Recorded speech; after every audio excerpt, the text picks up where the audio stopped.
Matapos nga po natulungan ng Phoenix Suns ang Milwaukee Bucks na makuha si Damian Lillard, ay sila pa nga po ang naka-jackpot dito. Bakit kaya? Yan naman ang ating unang aalamin.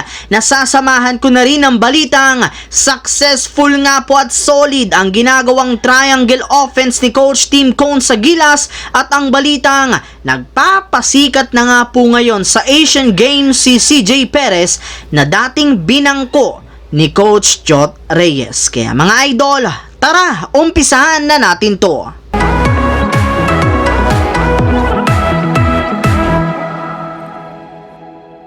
Katulad nga po mga idol ng naibalita ko sa inyo, ang kupunan nga po mismo ng Phoenix Suns ang nag-facilitate sa ginawang 3-team trade ngayong araw kay Damian Lillard papunta sa Milwaukee Bucks. At dito nga po nakapagdesisyon ang kanilang kupunan na i-trade papunta sa Portland ang kanilang sentro na si DeAndre Ayton. Kaya dahil nga po sa kanilang ginawa, si Devin Booker na lamang nga po ang nag-iisang player sa Phoenix Suns simula taong 2021 noong nakapasok sila sa NBA Finals. Ibig sabihin, tuluyan na nga talaga nilang binuwag ang kanilang binuong championship lineup noon. Pero sa kabila nga po niyan, masaya pa rin naman nga po ang kanilang prangkisa sa kanilang ginawang trade, gayong literal na sila ang jackpot dito sa pagkakakuha nila kina Jusuf Nurkic, Grayson Allen, Nasir Little at si Keon Johnson, kung saan sila ay binubuo ng mga defensive player, shooter at rebounder na malaki ang maitutulong sa Phoenix Suns sa kanilang kampanya.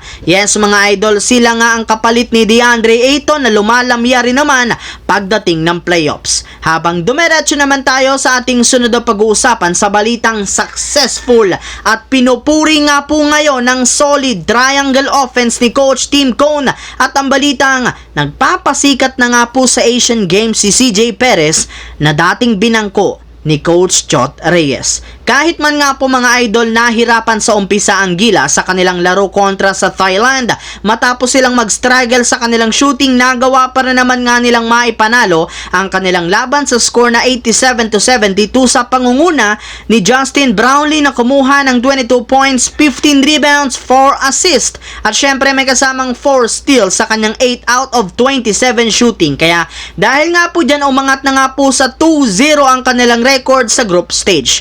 Maliban nga po mga idol kay Justin Brownlee, nag-step up rin naman nga po si CJ Perez sa pagtatala nito ng 16 points, 7 rebounds, 4 assists, 3 steals. Yes mga idol, nakakagalaw nga po ng maayos, nakakapagpakitang gilas na ngayon si CJ Perez sa kanilang laro, hindi kagaya noon sa FIBA World Cup kung saan bangko siya kay Coach Jot Reyes. Kaya masayang masaya nga po ngayon sa kanya mga Pinoy fans. Pero isa rin naman nga po sa mga rason bakit nakakapagtala ng maayos si CJ Perez at maganda ang ikot ng bola ng Gilas, dahil sa ginagawang triangle offense ni Coach Tim Cone. Yes mga idol, sa tuwing gumagawa nga sila ng opensa, nagsisimula nga ito parate sa isang triangle offense kontra sa Thailand, na siyang isa sa mga dahilan bakit nanalo pa rin sila kontra laban ngayong araw, kahit man naaga sila ditong nadihado, gayong mas nagiging unpredictable, hindi kagaya noon na puro dribble drive offense lamang kay Coach Jot Reyes.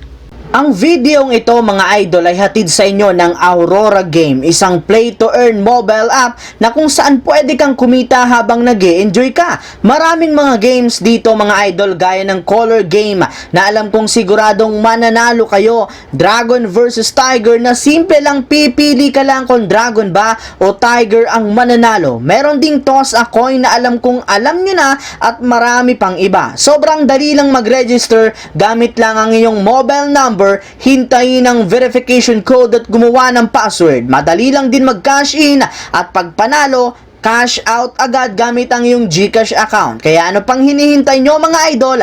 Mag-download na at manalo. Nasa comment section ang link para makapagsimula na kayo. So yun lamang mga idol, ang ating bagong video ngayon na ating pinag-usapan dito. Once again, this is your J-Zone TV. Huwag kalimutang mag-like at syempre mag-subscribe na. Pindutin ang notification bell sa akin channel para lagi kayo maging updated sa mga videos na pinapalabas ko. Syempre, isang malaking shoutout sa lahat ng solid na lagi nakantabay at laging nanonood dyan. Maraming salamat mga idol.